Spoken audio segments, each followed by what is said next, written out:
bem. Então só me atualiza aí. Nós paramos na aula passada em qual capítulo?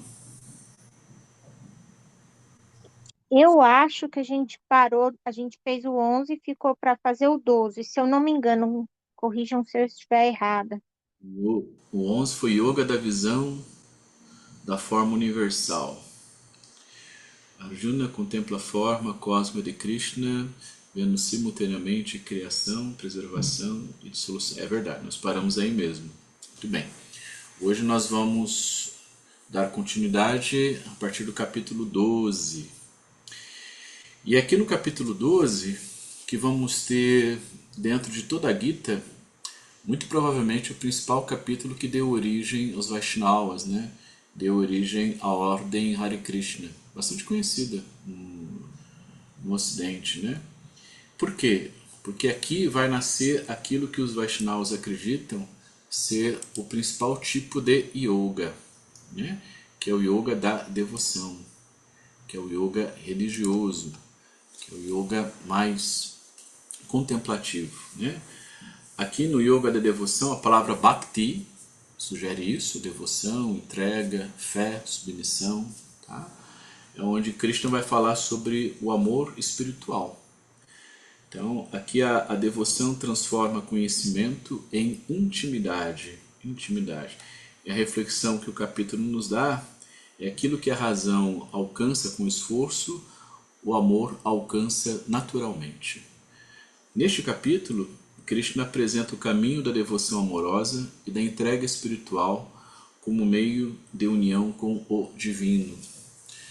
Bom, em linhas gerais, o que Krishna procura ensinar ao príncipe Arjuna é que tanto ele quanto os demais príncipes Pandavas, quanto o seu exército, não só vão encontrar mais força no campo de batalha, no sentido de evitar lesões, né? Evitar se machucar, evitar ser derrotados, evitar falhas nas estratégias, mas o mais importante, chegar à vitória é não abandonar a sua devoção, não abandonar a sua fé. E aqui, para o hinduísmo, um pouquinho diferente da nossa cultura, a devoção aqui ela tem mais a ver com uma espécie de submissão, de entrega absoluta, sem considerar tanto assim a na prática da sua fé, mas a fé pela fé, né, a devoção pela devoção, porque diferente disso, né, se o príncipe Arjuna no campo de batalha ele falhar na sua submissão a Krishna, falhar na sua devoção ao Deus Krishna, ele já estará derrotado. Mesmo que ele esteja íntegro, né? Mesmo que ele esteja ali sucumbindo, ali, derrotando muitos inimigos, no final da batalha ele sairá derrotado. Por quê? Porque quando o que Krishna tenta explicar para o Arjuna é que a força dele, né, a vitalidade combativa dele, a estratégia, a astúcia, a sagacidade no campo de batalha, não nasce apenas do seu intelecto, da sua inteligência, mas é um presente dado a ele, um presente do próprio Deus Krishna, né? E o que faz ele ter um merecimento, no sentido de poder receber esse conhecimento, poder receber essa capacidade combativa e inclusive as armas celestiais, é justamente a fé. Então, a fé estabelece uma conexão entre o corpo material, o corpo físico denso, que sangra, que dói, que machuca, que tem necessidades, né? Com o espírito dele e através do espírito com o próprio Deus Krishna. Então tem uma hierarquia aí: corpo físico, que é o corpo material, corpo espiritual, que é a alma dele, e a vontade celestial, a vontade divina representada aqui pelo Deus Krishna.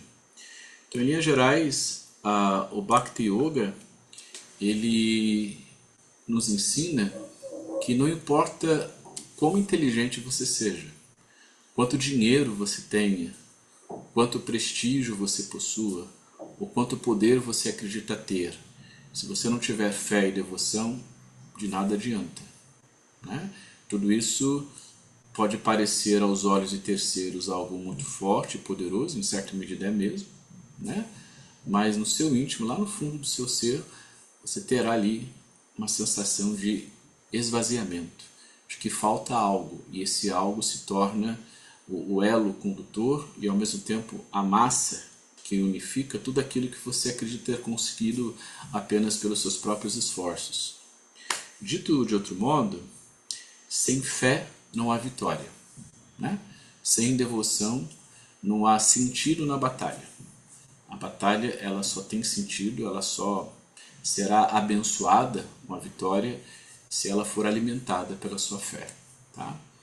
Para os Vaishnavas, o Bhakti Yoga é o principal tipo de yoga existente. Para eles, todos os outros tipos de yoga fora da Gita, como por exemplo a Hatha Yoga, o próprio Raja Yoga de Patanjali, são uma espécie de yogas apócrifos, né?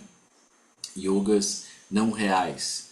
Para eles, para os Vaishnavas, os outros estilos de yoga apresentados ao mundo fora da Gita, da Bhagavad Gita, é uma espécie de teste que Krishna faz com que a humanidade para poder provar a fé dos homens. Ou seja, o Hatha Yoga, que é o yoga de Shiva, vamos lembrar que Shiva aqui ele é um arquétipo, assim como Krishna.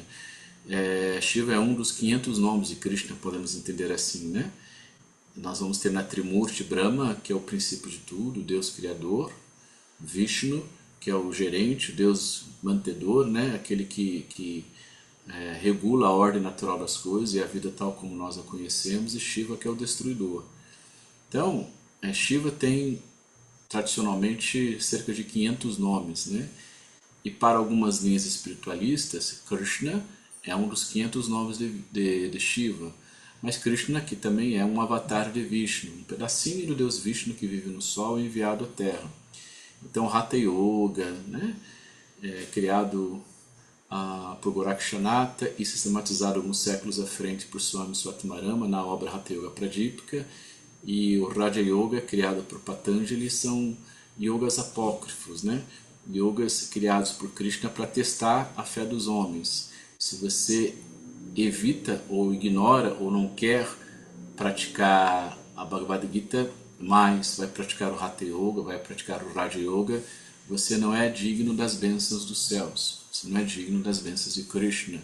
Você sucumbiu, né, a Shiva no sentido de não ter sido, digamos assim, aprovado nos testes que Deus Krishna ofertou à humanidade. Então há uma certa rivalidade entre o Bhakti Yoga, que para os Vaishnavas, para os Hare Krishnas é o principal tipo de yoga, e para eles inclusive é o único tipo de yoga existente, todos os outros yogas são falsos, né? E com a galera do Hatha Yoga e com o Raja Yoga, né? É claro que é uma rivalidade conceitual, filosófica, histórica, porque a Gita tem uma proposta de yoga bem diferente do yoga de Patanjali, que também é bem diferente do yoga de Swatmarama. O yoga de Patanjali é o Raja Yoga, dos Yoga Sutras. O yoga de Swatmarama vai ser o Hatha Yoga, que é o que todos nós, em certa medida, fazemos nos estudos, né, nas escolas. E tem aqui um outro tipo de yoga, que é um yoga mais religioso, mais espiritualista, o Bhakti Yoga, tá? Então, o Raja Yoga é um, Hatha Yoga é outro e o Bhakti Yoga é outro. São tipos de yoga diametralmente opostos, bem antagônicos entre si, tá? Mas essa rivalidade ela fica apenas na esfera intelectual mesmo, na esfera filosófica, tá? No debate entre o que um propõe e o que o outro discorda, mas há uma certa harmonia, digamos assim, entre as propostas, porque elas se respeitam. Elas podem divergir em determinados pontos de vista, temáticos de treino e tudo mais, mas elas mantêm um diálogo aberto sobre, tá? Mas indiscutivelmente, dentro da Bhagavad Gita, o Bhakti Yoga é o tipo de yoga mais importante, praticado por aqueles que seguem a Gita como um livro religioso, tá? Aí nós vamos lá para o capítulo 13, que é o yoga da distinção entre o campo e o conhecedor do campo. Tá? Então aqui o tema é o corpo e a consciência. O corpo é o campo e a consciência é o observador. A reflexão que o capítulo nos traz é: tu não és aquilo que muda, és aquele que observa a mudança. Essa reflexão ela faz uma certa alusão ao princípio proposto por Patanjali nos Yoga Sutras, no conceito Drastru. Drastru, para Patanjali, é aquele que observa tudo acontecendo, mas não é interferido, não é influenciado, não é modificado por tudo que acontece, né? Que, basicamente o que Patanjali está falando aqui, que esse Drastru, esse observador mais profundo, é o Atman. Para os espiritualistas, Atman é a alma, ou o Purusha. Para os naturalistas que seguem o Sankhya, é a chispa do absoluto, é o princípio de tudo que está em si, né? Aqui, Deus Krishna ele ajuda o príncipe Arjuna a analisar a diferença entre o corpo, a mente e a consciência. Então, o campo é a experiência material, o conhecedor é a consciência que observa. Então, nós podemos entender aqui o campo como as nossas circunstâncias, tudo aquilo que está à nossa volta. Quando nós olhamos para o mundo, nós queremos estar em harmonia, em sintonia com a realidade, certo? Porque se nós não estivermos em harmonia com a realidade, a ilusão controla o nosso discernimento. As mentiras tendem a controlar a nossa mente. E uma vez controlando o discernimento e a mente, nossos pensamentos, palavras e ações serão sempre equivocados, né? Nesse sentido, se nós queremos estar na realidade, e o campo de batalha aqui refere-se às nossas circunstâncias, né? É onde a realidade está, significa dizer que a única coisa que nos é real é aquilo que podemos perceber de forma direta, através dos órgãos de percepção. Eu estou vendo, eu estou ouvindo, eu estou cheirando, estou saboreando, estou pegando, e de forma indireta, aquilo que eu posso intuir a partir do que eu estou percebendo diretamente, né? O que Patanjali vai chamar lá nos Yoga Sutra de Pramana, de intuição, que é onde o conhecimento verdadeiro acontece. Aqui Krishna está explicando ao príncipe Arjuna mais ou menos a mesma coisa, né? Para que ele não confunda o campo de batalha, as circunstâncias, aquilo que ele está enfrentando, né? Com devaneios da própria mente em relação a não compreender o campo de batalha. O que significa dizer é que se nós, ao observarmos a realidade e não a compreendemos, não há vácuo no pensamento, não há vazio no pensamento, né?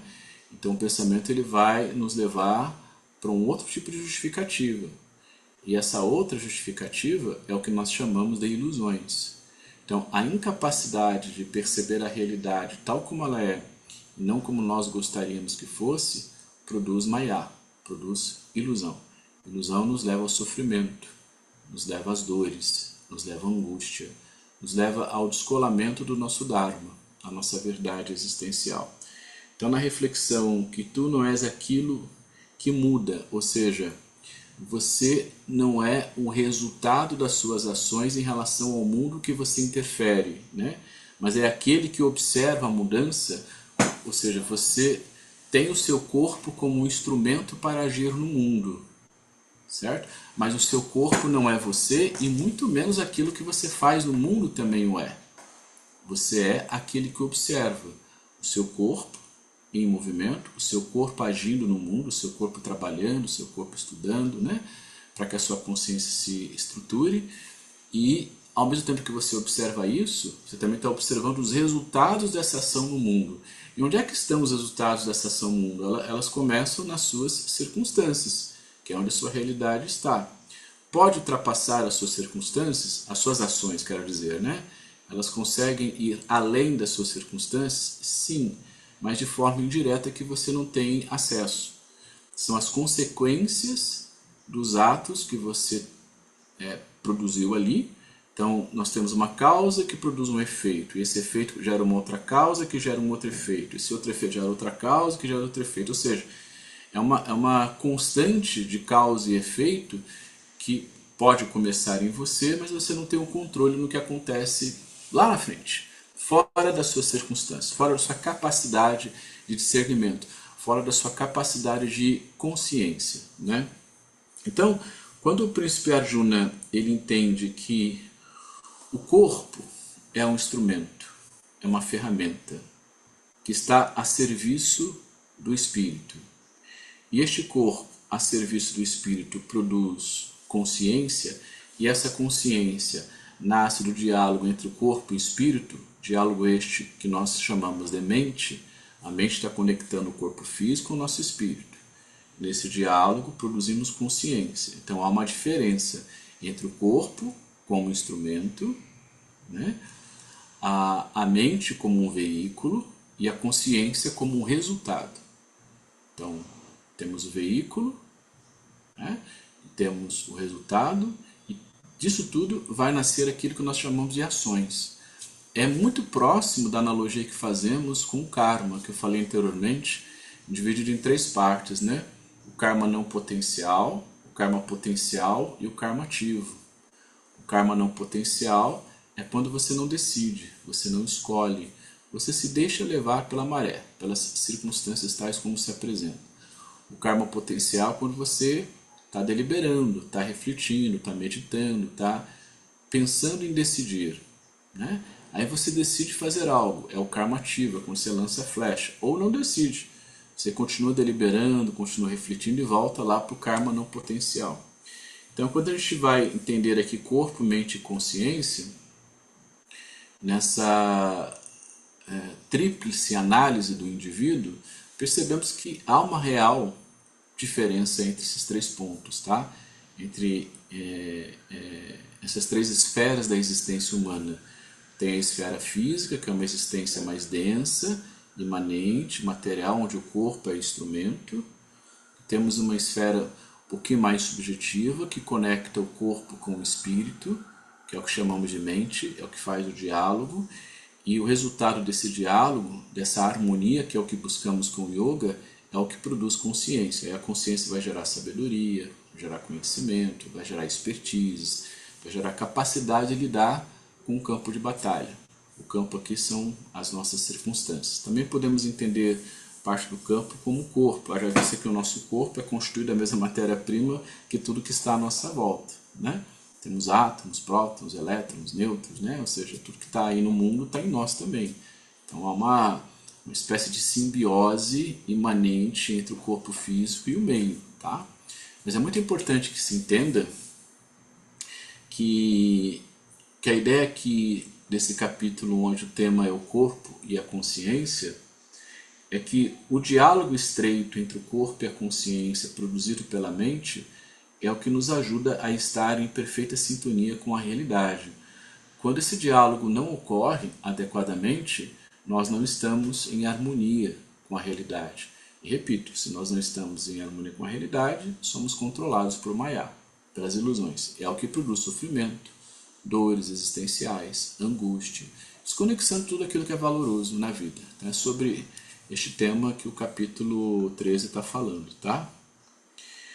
Já no capítulo 14, olha, eu estou conversando aqui com vocês, mas se tiver alguma dúvida aí, abre o microfone e já me interrompe, tá? E pergunte. No capítulo 14, temos o yoga da divisão dos 3 gunas. Isso aqui acaba confundindo um pouquinho o entendimento da gente, tá? Vamos falar sobre isso. Os gunas, em linhas gerais, é as qualificações da matéria, as características da matéria do mundo real concreto, tá? A natureza dança através das forças da luz, da paixão e da inércia. Uma reflexão que o capítulo nos traz é: enquanto o homem se identifica com os movimentos da natureza, permanece preso à roda das mudanças.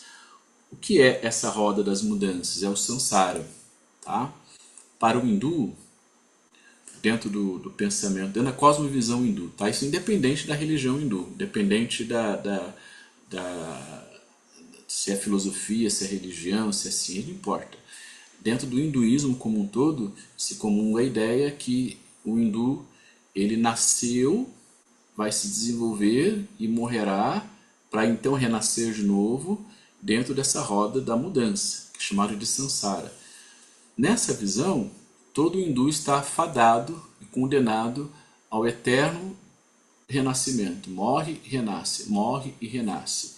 Então, se uma vez nascido ele viver em profunda devoção à casta ao qual essa pessoa nasceu, a casta aqui são as classes sociais, tá? Se o hindu que nasceu dentro de uma determinada casta, ele viver em profunda devoção à casta, né? Cumprir com os deveres da casta, como recompensa, os deuses poderão dar a ele a oportunidade de nascer numa casta elevada, numa casta superior. Mas não importa o quanto ele evolua dentro do samsara para as castas mais elevadas. A última, a primeira, né, que está no topo, é a casta bramânica, a casta dos sábios, dos eruditos, dos sacerdotes, dos professores, né, daqueles que detêm o poder religioso, político e econômico, né? Mais uma vez chegando à casta bramânica, eles não vão sair do samsara.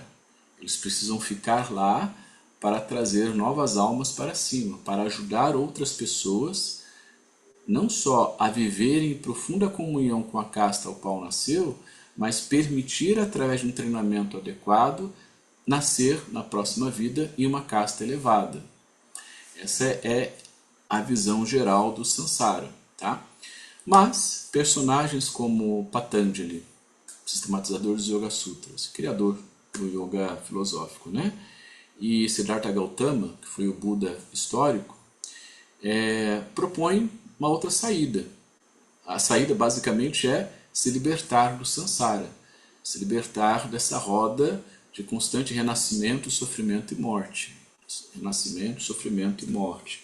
Então, neste capítulo em especial, para que se entenda a estrutura do samsara, Krishna vai explicar ao príncipe Arjuna os três princípios fundamentais que condicionam a mente e a natureza humana.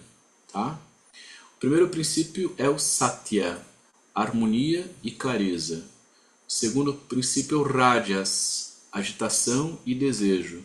O terceiro princípio é o tamas, inércia e ignorância. Tá?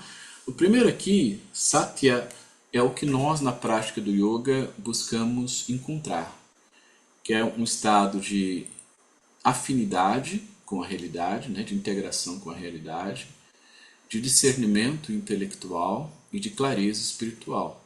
Satya pode ser entendido também como um estado de equilíbrio ou de equanimidade entre o corpo e a mente, ou entre o corpo físico denso e o corpo físico sutil, ou entre o mundo material e o mundo sobrenatural. Tá? Rajas aqui fala sobre agitação e desejo, que é uma anomalia da experiência humana. Quando estamos em rajas, em que momento o rajas se manifesta em nós? Quando sucumbimos aos desejos, prazeres, vontades desordenadas, paixões, né? Ou seja, aos impulsos da carne, aos impulsos do instinto, aquele instinto animalesco, bruto, né? Primeiro, representado analogicamente aqui pelo quaternário inferior, né? Simbolicamente temos um quadrado vermelho que representa esse ser humano não polido, não educado, não refinado, né? E tamas, a inércia e a ignorância. Tamas da inércia e ignorância é quando você está totalmente apático diante da experiência da vida. Você está na vida, mas é como se não estivesse.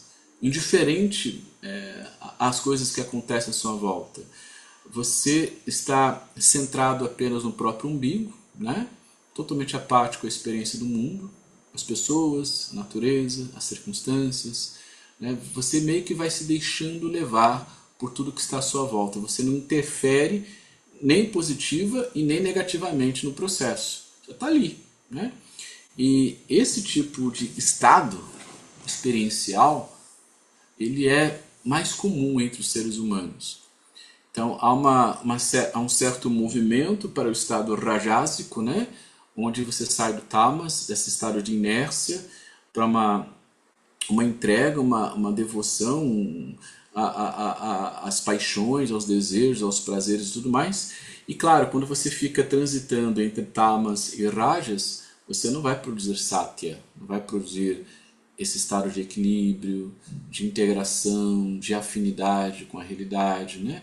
Para isso é necessário um outro movimento.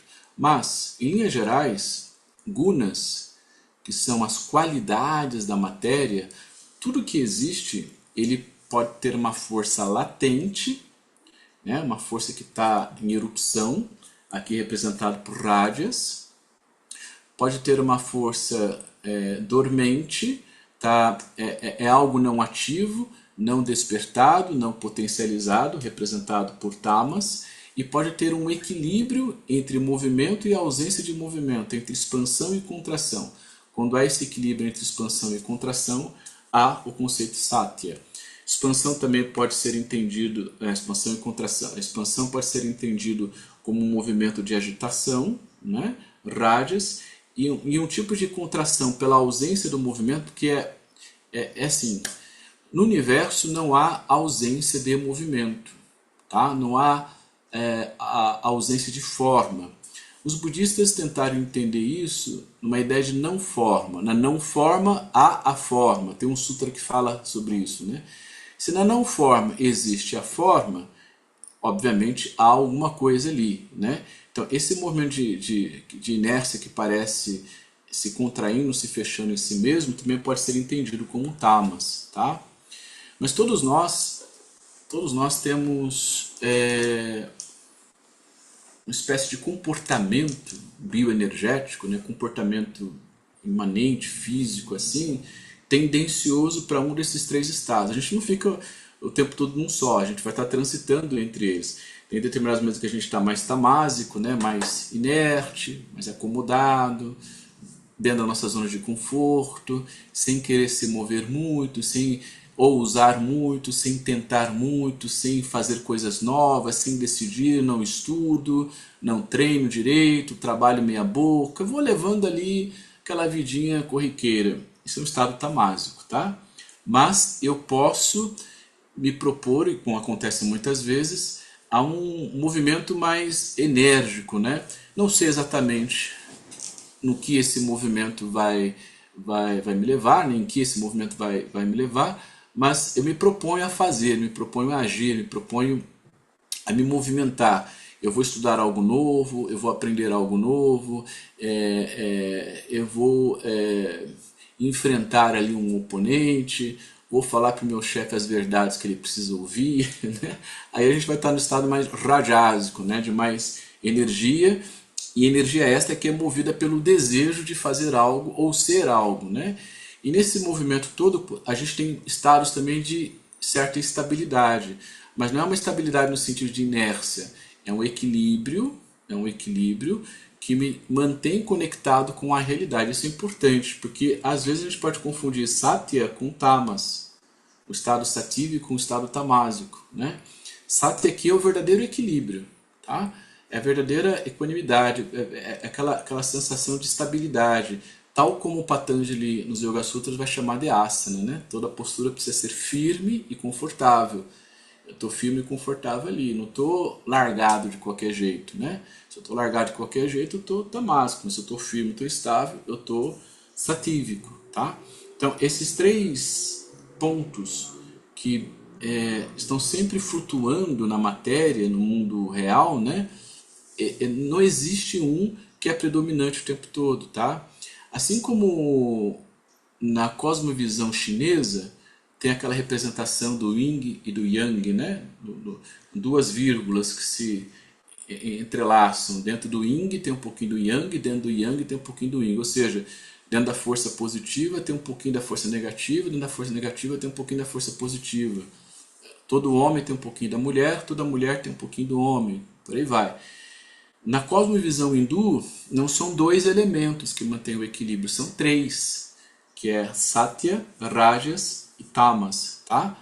Essas três forças constantes, elas regulam a ordem natural das coisas, regulam a harmonia do universo. regula o nosso estado de existência, inclusive não só dos seres humanos, mas de todas as formas vivas do planeta, ciência e não ciência também. Você pega, por exemplo,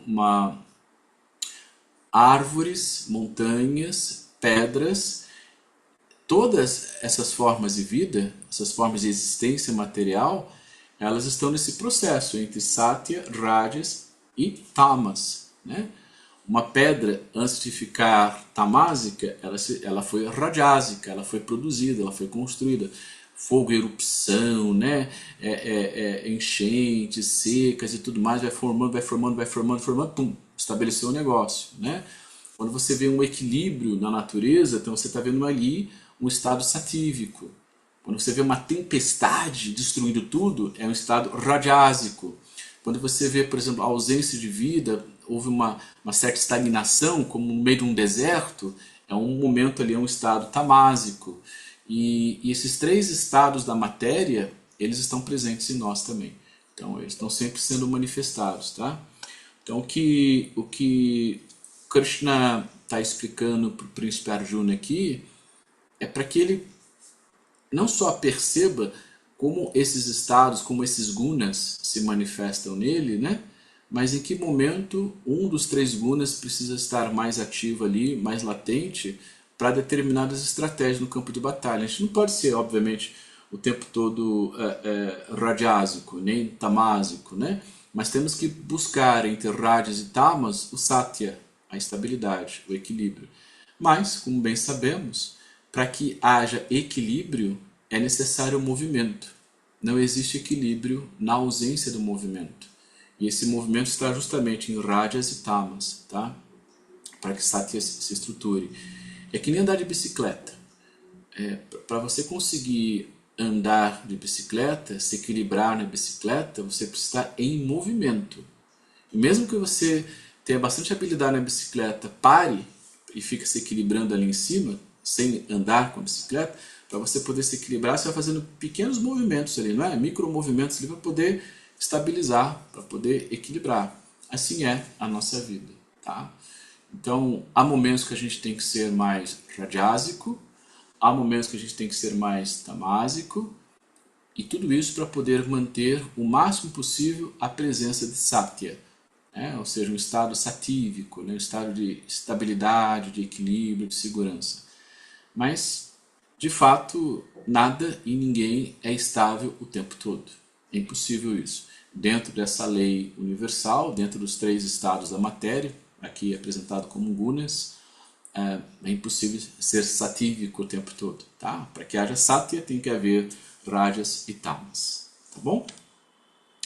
Aqui a gente teria que meditar mais a respeito, né?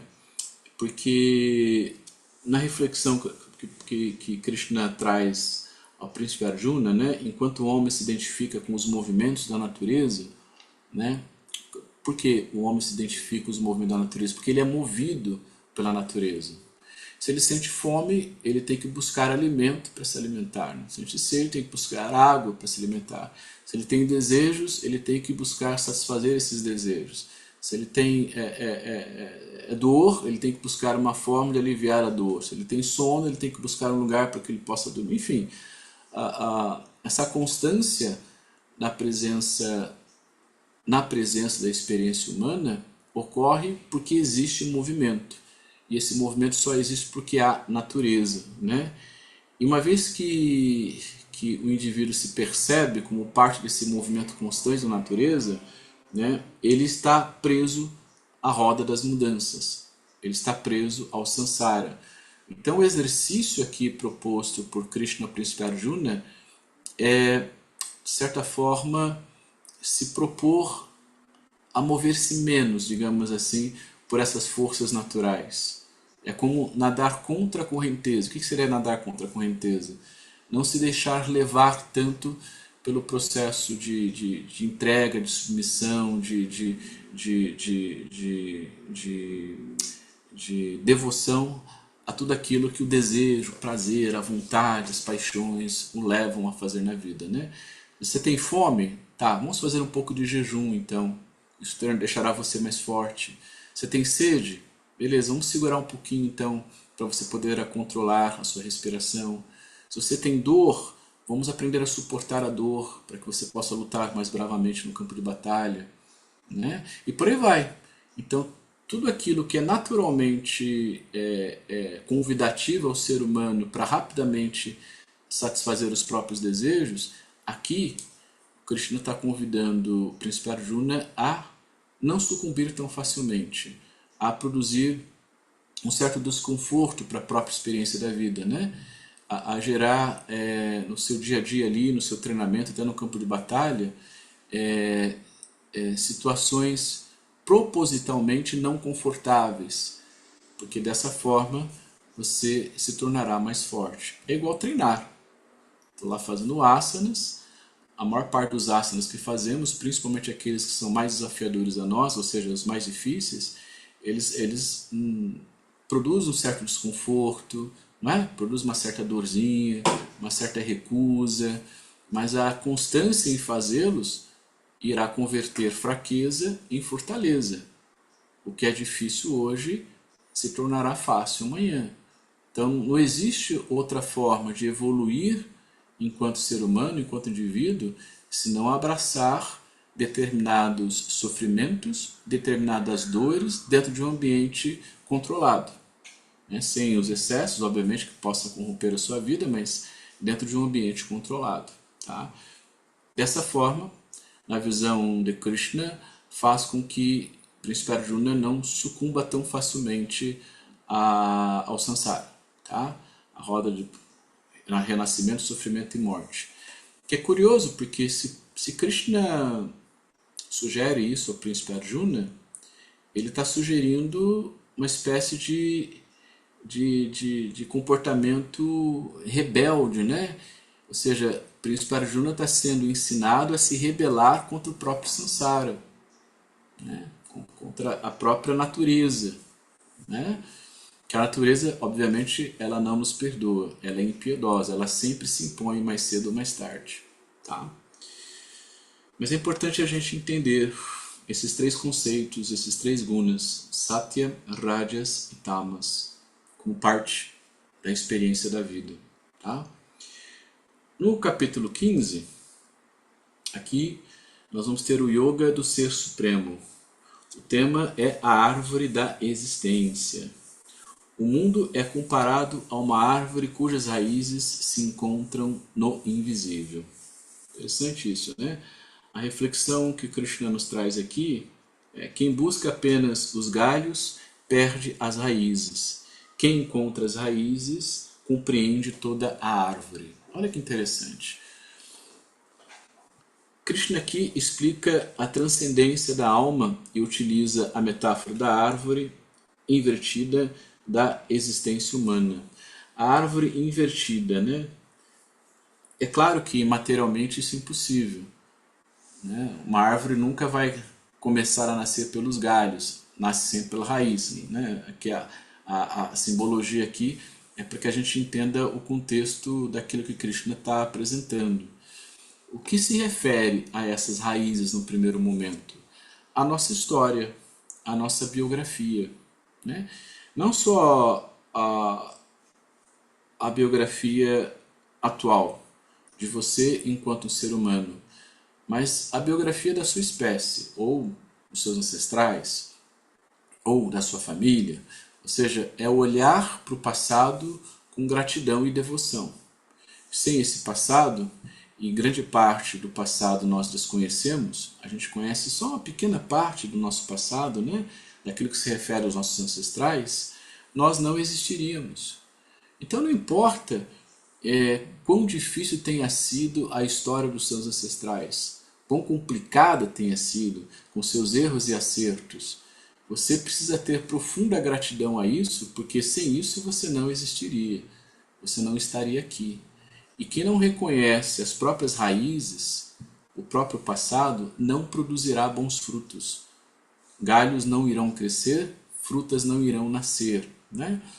Quem destrói a própria história, destrói o próprio futuro e não consegue se conectar com o presente, né?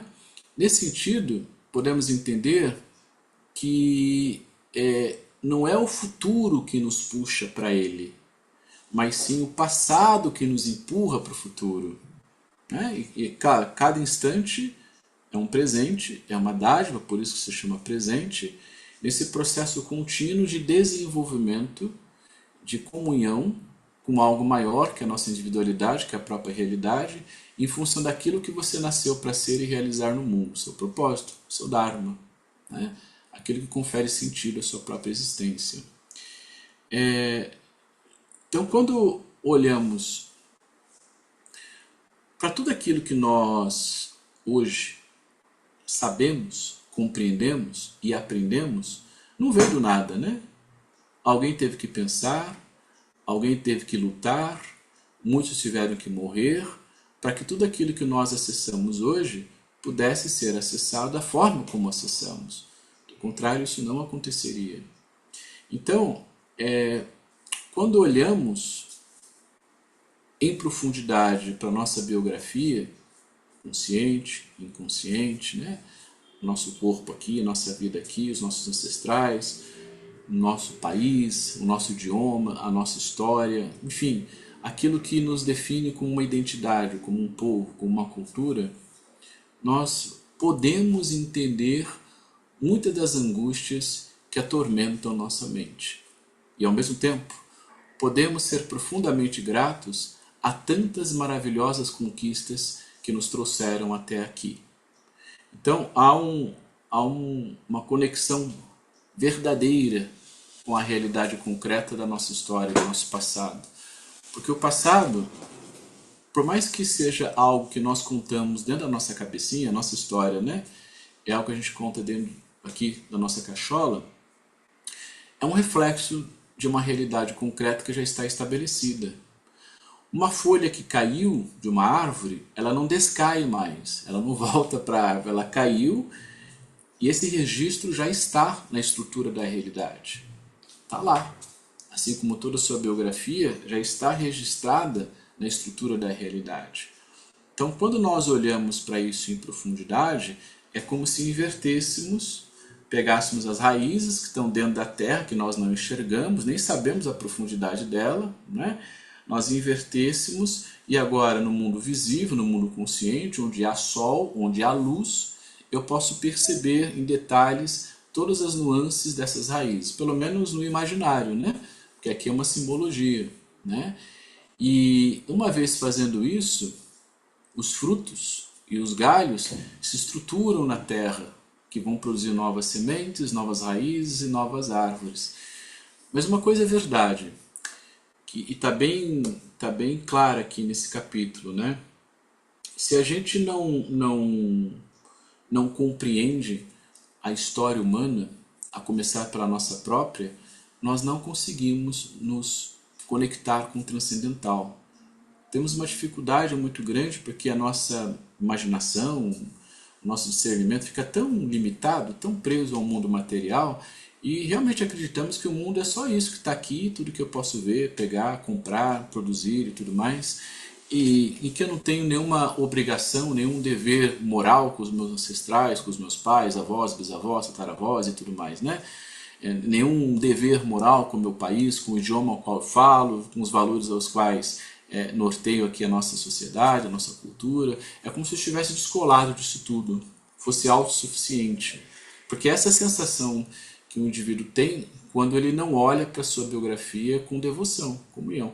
Se você não olha para a sua história de uma forma a ser grato a ela mesmo, né? Você tem essa prepotência, tem essa arrogância de se sentir realmente autossuficiente em quase tudo, né? É um tipo de soberba que destrói a sua capacidade de perceber a realidade e de se comunicar com ela de forma a produzir um bom dharma, uma boa verdade existencial. E, claro, produzindo um bom dharma você terá um bom karma, uma boa consequência das suas ações, né? Então, assim, se nós pararmos para observarmos pessoas que inspiram confiança e crença em nós, indiscutivelmente, o que há de comum entre elas, todas honram a sua história, todas honram a sua biografia, né? Todas têm uma comunhão profunda com o passado, não querem destruir o passado. Agora, quando é o oposto, quando há uma espécie de conluio por destruir tudo aquilo que está estabelecido, as raízes, essas árvores da nossa cultura, dos nossos costumes, dos nossos valores, das nossas crenças, há uma corrupção profunda da alma. E o que acontece? Esse ser se desconecta do transcendental, porque para ele não existe mais transcendental, porque existe apenas um mundo material, um mundo imanente. Isso, é claro, vai produzindo ainda mais sofrimento, mais angústia, mais dor existencial, mais descolamento da realidade. Porque nós não estamos sozinhos, né? Vivemos em comunidade, não é? Somos o eco dos nossos ancestrais, digamos assim, somos o resultado de experiências passadas, né? Até os dias atuais. Então, assim, quando Krishna ele explica a transcendência da alma, utiliza a metáfora da árvore invertida na experiência da existência material, né? É justamente para a gente olhar para as nossas raízes com a mesma devoção, carinho, crença, amor e profundidade que olhamos para os frutos dessas árvores. Porque para os frutos nascerem, elas precisam estar, esses mesmos frutos precisam ser germinados de galhos que estão acoplados a uma árvore que por sua vez é uma raiz. E quanto mais profunda for a raiz, mais forte a árvore crescerá. E quanto mais forte a árvore crescer, mais galhos e frutos ela vai produzir. É algo simples de entender, né? Não é muito complicado de entender isso. E aí, para fechar esse capítulo, todo o conhecimento que foi sendo produzido ao longo da evolução da experiência humana nos trouxe até aqui para olharmos não só para a história, mas para o futuro que virá como resultado de devoção a essa mesma história, uma profunda conexão entre o mundo material e o mundo sobrenatural, em a vida física densa com a vida sutil e subjetiva, entre o corpo, a mente e o espírito. Se a gente olha para todo esse processo, não tem como a gente se desconectar dessa verdade, sabe? Ela foi sendo cultivada ao longo de toda a experiência humana, de todo o processo evolutivo da experiência humana, tá? Então, quando o yoga, a Krishna ele apresenta aqui como o yoga do ser supremo, que nós somos o resultado dessa experiência universal, né? É para que nós possamos não só voltar para casa de maneira correta, mas olhar com profundo respeito, gratidão e devoção à nossa própria biografia existencial. Tá? Aí avançamos, né? No capítulo 16 nós vamos ter o yoga da distinção entre a natureza divina e a demoníaca. Né? Bom, aqui o tema é sobre virtudes e vícios. Tá? Cada ação fortalece uma tendência interior. Cada ação fortalece uma tendência interior. A reflexão que o capítulo nos traz aqui é que o destino não é um acaso, é o hábito repetido transformando-se em caráter. Interessante isso, né? Aqui Krishna fala para o príncipe Arjuna, ele vai descrever as virtudes que elevam o ser humano e tendências destrutivas que obscurecem a consciência. Basicamente, o que o capítulo fala é sobre coragem e covardia. Quando a gente trata esses dois temas, coragem e covardia, parece que a palavra medo vai estar atrelada a ambos os conceitos, né? Coragem seria a ausência do medo e covardia seria a entrega ou submissão ao medo. É uma meia-verdade, mas essencialmente, coragem não tem a ver com a ausência do medo, né? Mas sim a capacidade de gerenciar o medo para que ele não te controle. Mas ainda assim, é indiferente se você consegue isso ou não. Da mesma maneira que covardia não é a total submissão ao medo, porque o medo, por sua própria natureza, ele é um instinto natural humano de defesa, de preservação, né? É graças ao medo que a nossa espécie pôde se desenvolver até os dias atuais. Pôde sobreviver, digamos assim, a todos os processos evolutivos da natureza. E continuamos nisso. E é graças ao medo que nos tornamos extremamente adaptáveis a qualquer circunstância adversa.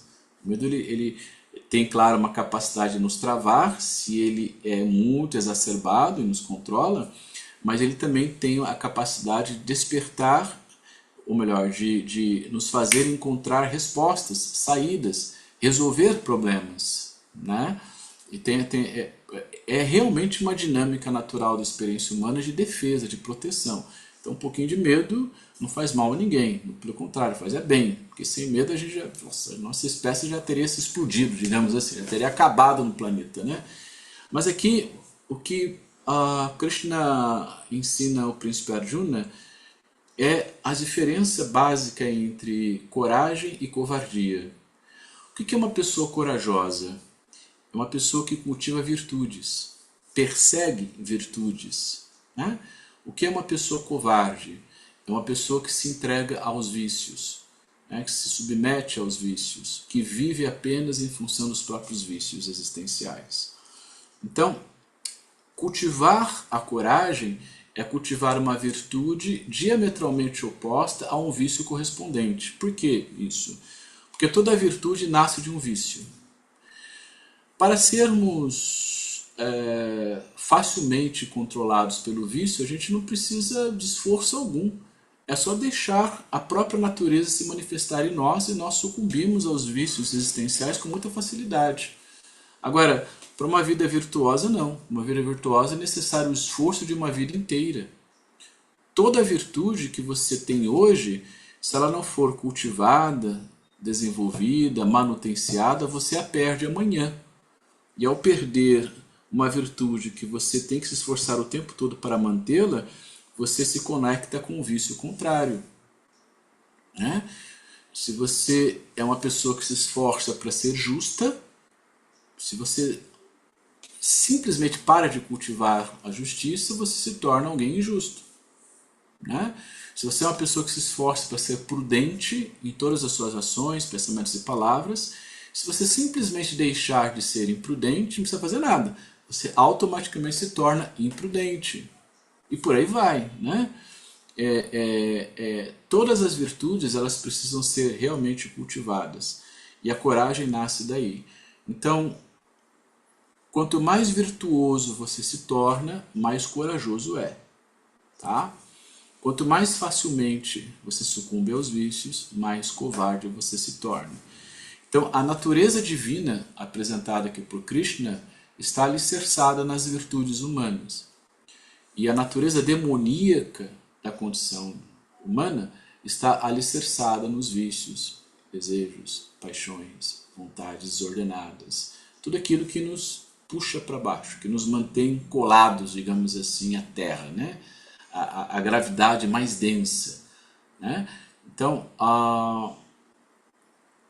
o que fortalece a alma humana verdadeiramente não é apenas querer cultivar um corpo saudável, forte, né, no campo de batalha, mas o que fortalece o indivíduo verdadeiramente é uma alma purificada, é uma alma dignificada, é uma alma fidedigna a tudo aquilo que torna o indivíduo divino. E uma alma fidedigna que torna o indivíduo divino é justamente uma vida virtuosa. Tá? Agora, essa mesma alma, se ela sucumbe aos vícios, ela se torna demoníaca. Então, nossa alma ela tem potencialmente essas duas características. Ela tem a potência da característica divina e a potência da característica demoníaca. Tá? E a potência divina só é desenvolvida através das virtudes. Claro, a potência demoníaca é desenvolvida através dos vícios. Tá? É sobre isso que o capítulo está falando aqui. Tá bom? E na reflexão, o destino não é um acaso, é o hábito repetido transformando-se em caráter. Olha que interessante, né?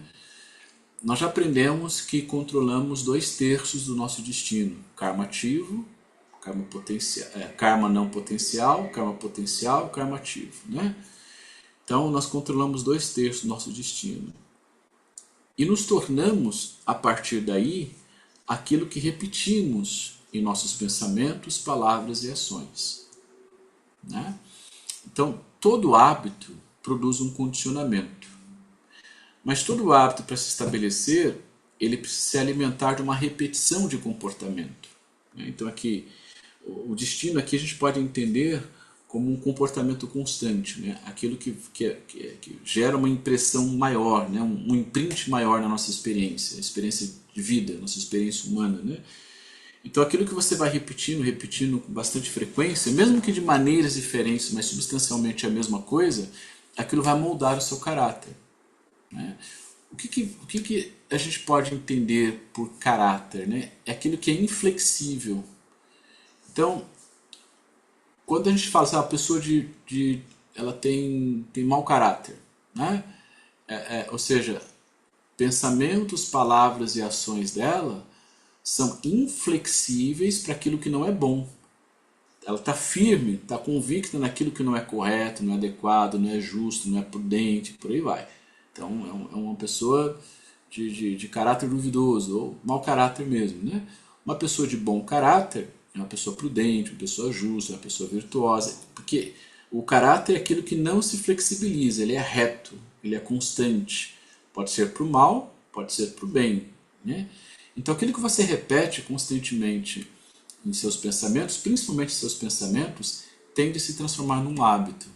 E esse hábito, por sua vez, produz um condicionamento. E esse condicionamento, então, define o seu caráter. Tá? Então, entre pensamentos, palavras e ações, vigie bastante os pensamentos, porque é ali que nasce tudo. O pensamento é a matéria-prima das boas ou más ações, né? Tudo que a gente fala, a gente pensou antes. Tudo que a gente fez, a gente falou e pensou antes. Então tudo começa na esfera do pensamento. Está vigiando os pensamentos, vigiando suas ideias, vigiando como é que você alimenta a sua mente e do que você alimenta a sua mente. Porque realmente isso tende a se transformar em hábito, que por sua vez em condicionamento, e condicionamento gera o tipo de caráter que você terá. Tá? E é curioso, porque hábito é uma coisa que a gente não perde. Não tem jeito. Como é que você faz então para uma das estratégias, né? Tem várias, mas uma das principais, e é relativamente fácil de entender e começar a praticar, é que primeiro é necessário identificar quais são os hábitos mentais negativos, que lá no Patanjali a gente já estudou nos Yoga Sutras sobre citas negativas, né? Identificou? Então você começa a criar agora hábitos mentais positivos que vão aos poucos sufocando esses hábitos mentais negativos. Porque hábito, uma vez adquirido, você não perde mais. A gente tem uma parte do cérebro chamada glândula basal, lá no fundo do cérebro, que regula os hábitos e condicionamentos, que é uma forma de economizar energia. Energia é um recurso escasso no universo, então todas as formas de vida buscam estratégias, maneiras para poder economizar energia. Nós fazemos isso através dos hábitos e condicionamentos, para economizar energia cerebral, oxigênio, vitalidade, calor e tudo mais, né? E uma vez criando esses hábitos negativos e você percebe quais são, você também saberá quais hábitos positivos vão começar a sufocar esses hábitos negativos. É como pegar os nossos hábitos negativos é como um cão raivoso.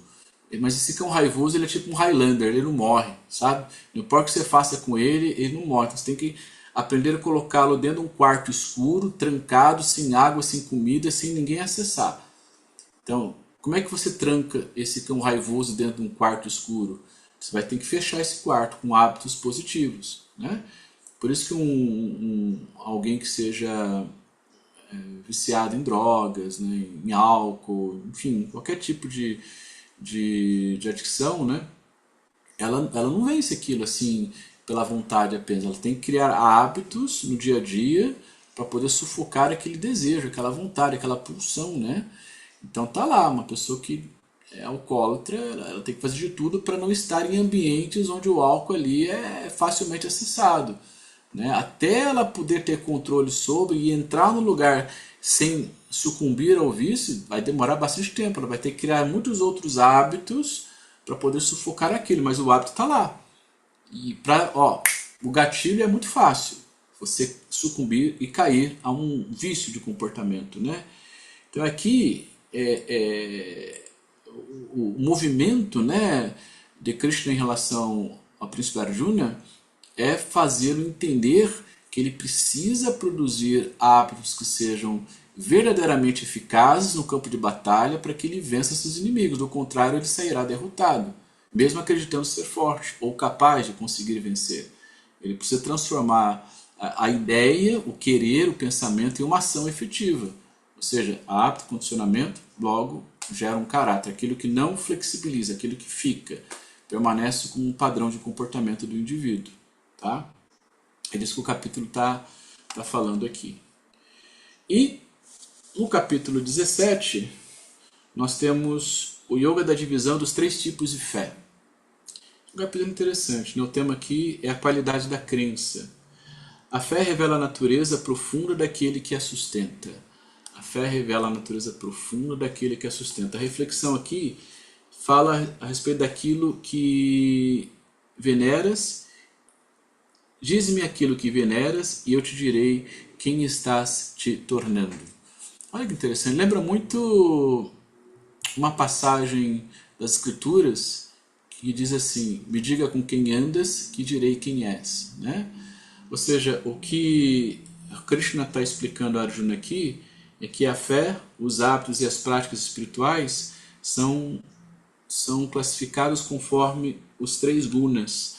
Então, da mesma maneira que Rajas, Tamas e Satya definem, né, regulam a ordem natural das coisas, o equilíbrio universal, a matéria, tal como nós a percebemos, né, isso também se aplica ao treinamento espiritual, ao treinamento de fé. Né?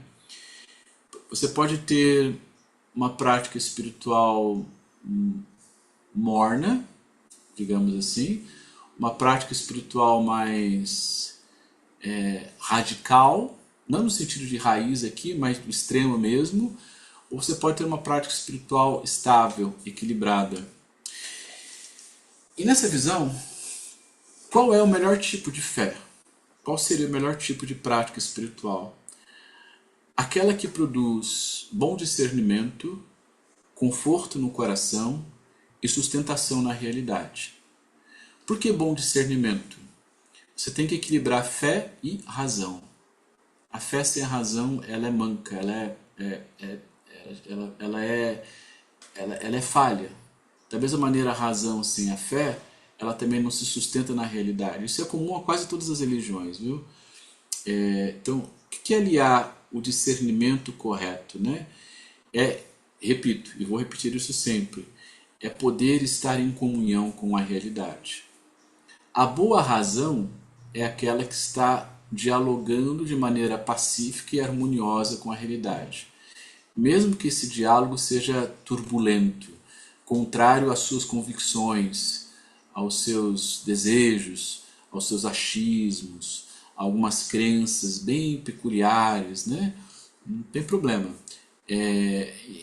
Mas o convite à reflexão diante da realidade que te afronta é muito importante porque isso produz expansão de consciência. Né? Paralelo a isso, tem que confortar o coração. Você tem que sentir que a sua prática de fé traz um tipo de estabilidade emocional que não tem a ver com sentimento. Porque sentimento é algo passageiro, fugaz. Né? Eu sinto algo agora e logo depois não sinto mais aquilo. Da mesma maneira que sentimentos físicos, geralmente o sentimento nasce daí, né? Como frio, calor, dor de barriga, fome, sede, tudo isso é sentimento, eu estou sentindo isso, né? Mas quando se refere ao coração, essa ideia de sentimento não se aplica muito. O que seria conforto no coração, né? É aquele estado de equanimidade, que você tem um estado de presença da sua percepção, um estado de presença de tal forma que naquele momento não há dúvidas, não há incertezas, né?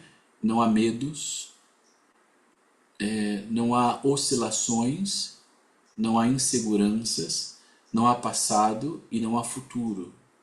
O que há é uma sensação de comunhão com o presente que te faz se sentir em paz. Uma profunda sensação, não gosto dessa palavra sensação para este termo porque não cabe muito bem, mas não tem outra palavra para a gente colocar no lugar.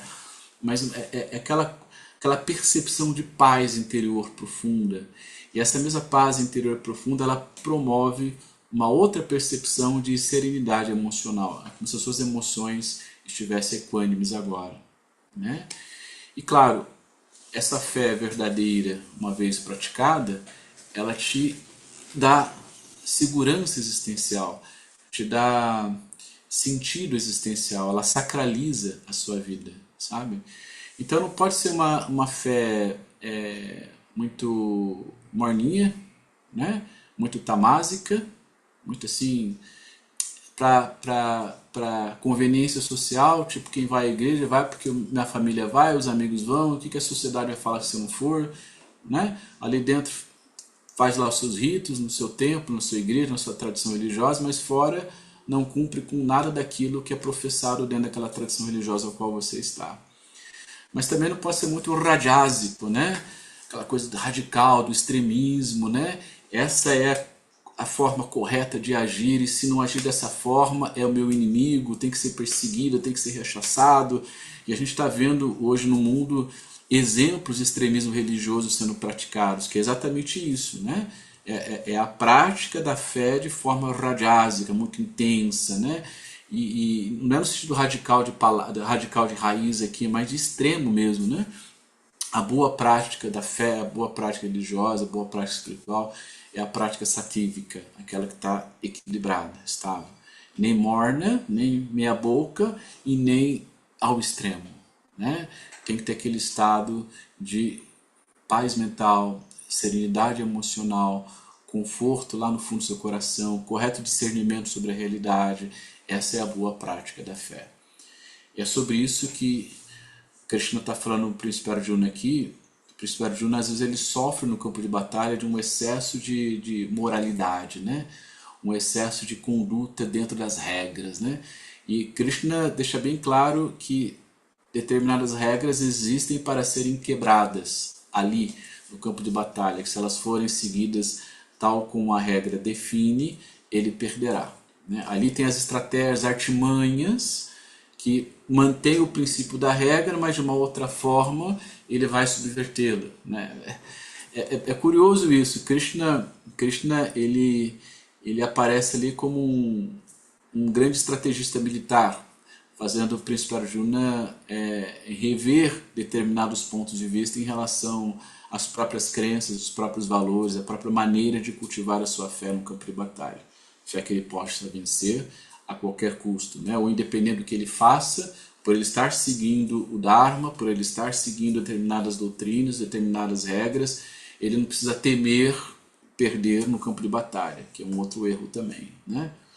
É como diz no cristianismo, né? Temos que ter o olho da pomba, né? Da inocência, da pureza, da ingenuidade, mas também o olho da serpente, né? Da astúcia, da sagacidade, né? Há um equilíbrio entre esses dois polos porque eles estão em nós, esses dois polos de percepção da realidade. Tá? Então, é claro que aqui também no capítulo 17 a fé tende a produzir hábitos que sejam benéficos, né? Para o indivíduo se conectar com a própria experiência da vida, no sentido de fazer o Dharma acontecer, né? Fazer, ou seja, a verdade existencial ser praticada, do contrário isso não aconteceria, e entender que a sua prática religiosa, a sua prática de fé, a sua prática espiritual, ela segue os mesmos princípios dos gunas, das qualidades da matéria, né? Os três gunas estão presentes também na nossa psique, estão presentes também na nossa mente, ela está o tempo todo ali, então não vai ser diferente na nossa prática de fé, está tudo em diálogo, né? Corpo, mente e espírito. Pedagogicamente nós separamos esses três eus, né? Mas em linhas gerais, verdadeiramente só existe um eu, né? Que está em diálogo constante ali. Mas corpo físico, mental, espiritual é uma coisa só. Tem lá uma certa separação pedagógica para que a gente consiga usar a inteligência e processar isso adequadamente, mas é uma simbiose perfeita entre corpo, mente e espírito, tá? E chegamos ao 18º capítulo, que é o Yoga da Libertação e da Renúncia, que é a síntese final. Só um breve adendo aqui, assim como para os Yoga Sutras de Patanjali, o capítulo 4, que é o Kaivalya Pada, né? Kaivalya é um termo da doutrina Sankhya ou da filosofia Sankhya, que significa recolhimento, isolamento, né, ou libertação. Tá? Mas não a nível espiritual, tal como a Bhagavad Gita que fala. Já para a Gita, eles vão usar um outro termo aqui, que é o moksha. Né? Moksha tem uma conotação mais religiosa, mais espiritualista. Tá? Enquanto Kaivalya tem uma conotação mais técnica, científica e naturalista. Mas Kaivalya para o Sankhya e Moksha para o Bhagavad Gita ou para o Vedanta são sinônimos. Estão falando da mesma coisa, mas usando linguagens diferentes. Uma linguagem mais naturalista, mais técnica, mais científica, e a outra uma linguagem mais religiosa, transcendental e espiritualista. Tá? Nessa síntese final, Krishna reúne todos os ensinamentos em uma única direção. Viver conforme a verdade mais profunda do próprio ser. Viver de acordo, conforme a verdade mais profunda do próprio ser. A reflexão que o capítulo nos traz aqui é que quando o dever, a sabedoria e a devoção se unem, a alma encontra finalmente seu caminho para a libertação. Então, quando o dever, aquilo que ele tem que fazer, ou seja, cumprir com o próprio Dharma, a sabedoria, que é o resultado do aprendizado, é o resultado do conhecimento, é o resultado da expansão da consciência. E a devoção aqui é Krishna, a devoção transcendental, se integram, se unem, a alma encontra o caminho, a forma correta para se libertar. E se libertar do que exatamente aqui, né? Porque para a gente se libertar, a gente tem que se sentir preso a alguma coisa aqui. Bom, a Gita não fala de liberdade aqui tal como o Patanjali fala nos Yoga Sutras. Para Patanjali, a libertação Kaivalya significa sair do samsara. Tá? Sair do samsara, ou seja, daquela roda do eterno renascimento, sofrimento e morte. Assim como para Buda também.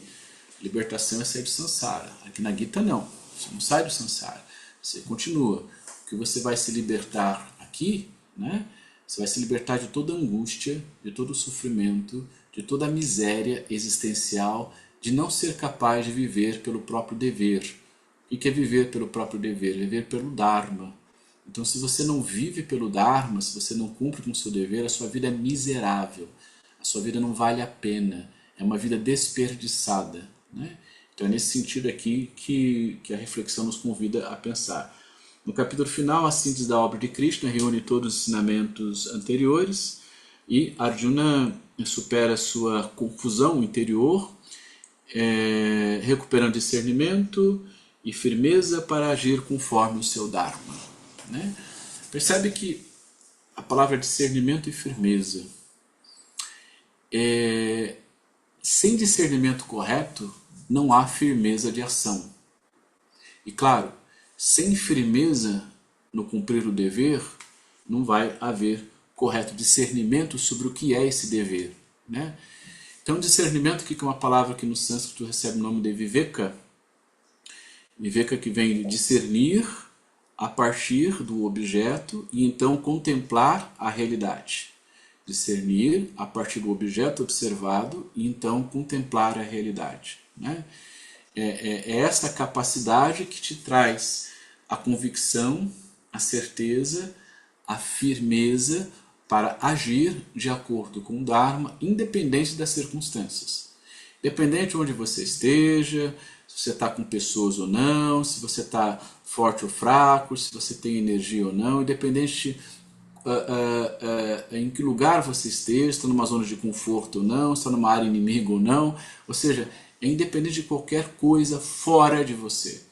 Né? Independente de tudo isso, você tem a firme convicção que o que traz sentido para a sua existência é manter o Dharma vivo, manter a sua verdade existencial ativa no mundo, para que você cumpra com a sua vocação existencial, aquilo que você nasceu para ser e que só você pode fazer, ninguém mais consegue.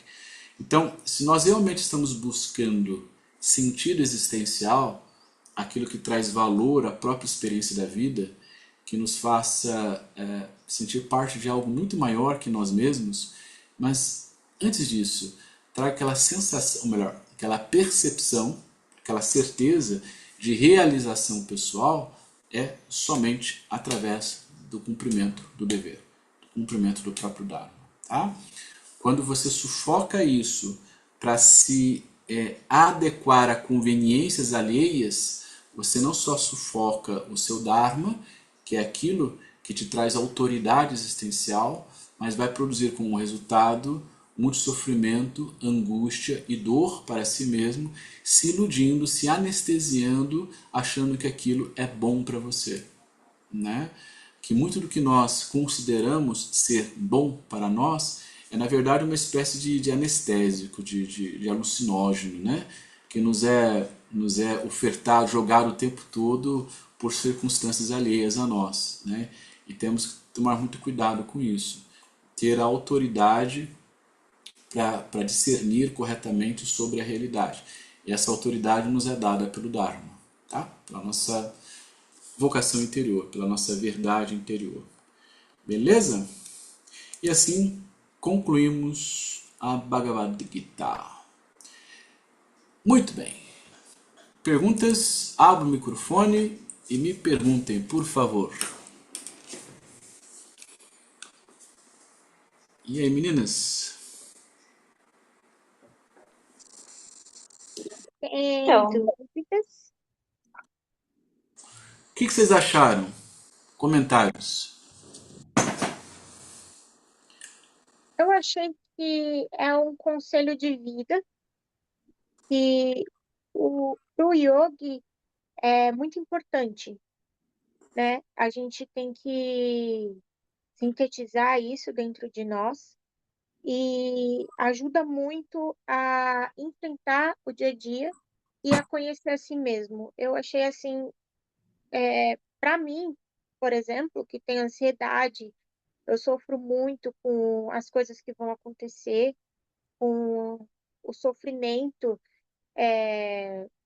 do cotidiano. Para mim foi excelente. Eu posso praticar isso em vida e evoluir como ser humano e respeitar a mim mesmo, ao meu verdadeiro Dharma. Essa parte é importante, né? Uhum. Respeitar, Eu achei sensacional. respeitar o seu Dharma, porque ele é sempre verdadeiro. Mas primeiro você precisa despertá-lo, né? Sim. Despertar, E às vezes a gente não sabe o caminho ou como, mas são ensinamentos que nos norteiam para a gente chegar nessa verdade, né? sim, sim. Entendo que esse princípio de verdade aqui, deixa como é que eu explico isso de um jeito mais fácil, né? A gente vive uma era, esse período que nós estamos agora, onde a verdade é relativa. Não é assim que a gente ouve? Eu tenho a minha verdade e você tem a sua.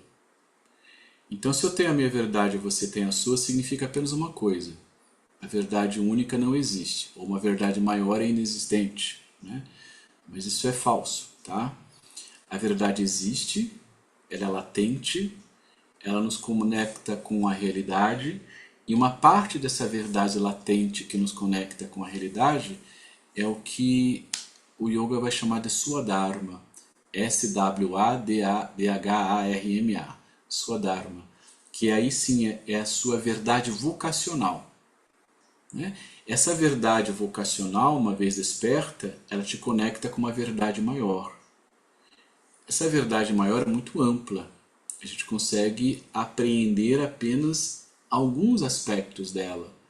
E esses aspectos estão latentes em nossas circunstâncias, à nossa volta. Tá? Mas achar que a verdade é relativa é, é uma estratégia de Maya, tá? É uma estratégia das ilusões. A verdade não é relativa. Né? O que é relativo é o que nós achamos acerca da verdade. O que é relativo é o que Maya produz com o nosso discernimento, as ilusões e tudo mais. Né? Isso é relativo. Há muita coisa relativa no mundo, de fato, mas não no que diz respeito à verdade. Tá? Então, quando a gente fala assim, eu tenho a minha verdade e você tem a sua, logo não tem verdade nenhuma, é uma meia-verdade, né? Eu tenho uma verdade vocacional, uma verdade existencial que me conecta com uma verdade maior, mas a minha verdade existencial, aquilo que me dá sentido, obviamente é diferente da sua. Mas as nossas verdades existenciais, né, as nossas vocações existenciais, nos conectam com uma verdade suprema, com uma verdade maior. É como se cada sua dharma fosse um chamado para cima, um convite para te puxar para o alto. Então, se a gente começa a pensar dessa forma, a gente não vai cair em algumas armadilhas filosóficas, digamos assim, ou linguísticas, tá? Tá bom? Entendeu? Oi, sim, é que tá passando um caminhão aqui tão alto, não estava ouvindo, mas sim, eu entendi. Tá? Aqui, outra coisa interessante, tá? Porque eu não sei se ficou claro a analogia de Krishna aqui. Vamos lembrar que Krishna, ele é um avatar de Vishnu, certo?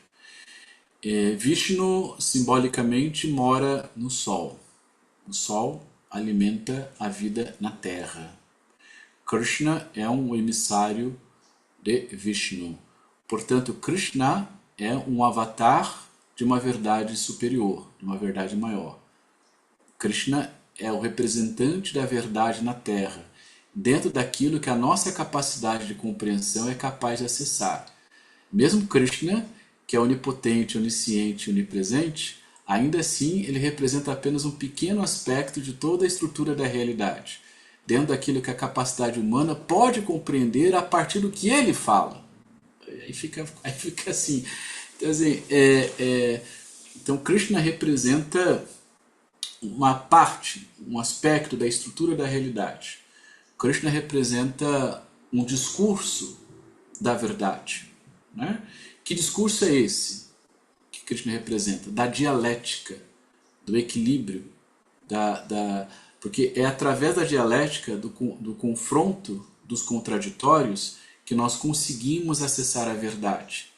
Se esse confronto dos contraditórios, não há acesso à verdade. E onde é que estão os contraditórios aqui na obra Bhagavad Gita? Entre os Pandavas e os Kauravas. Entende? São dois pontos de vista antagônicos. São duas maneiras de entender o campo de batalha, né? Diferentes. Então está representando esse antagonismo aí, essa dialética aí. Para que a gente, ao entender esses dois pontos de vista, possamos aprender um aspecto da verdade. Que aspecto é este? Aquele que Krishna nos traz. Que é um recorte da realidade para entender ali por que, que nós brigamos tanto. Por que, que a mente é tão dual, né? Ela tem essa necessidade do conflito constante. Então, negar essas batalhas, negar esses conflitos, negar a luta, é negar a si mesmo, no sentido de negar a manifestação do próprio Dharma, do sua Dharma, a sua verdade vocacional. Para você acessar a sua verdade vocacional, você precisa lutar. Você precisa ter essa capacidade dialética de olhar para si mesmo. Tá? Krishna, ele tem essa representação assim. Beleza? Algum comentário a mais?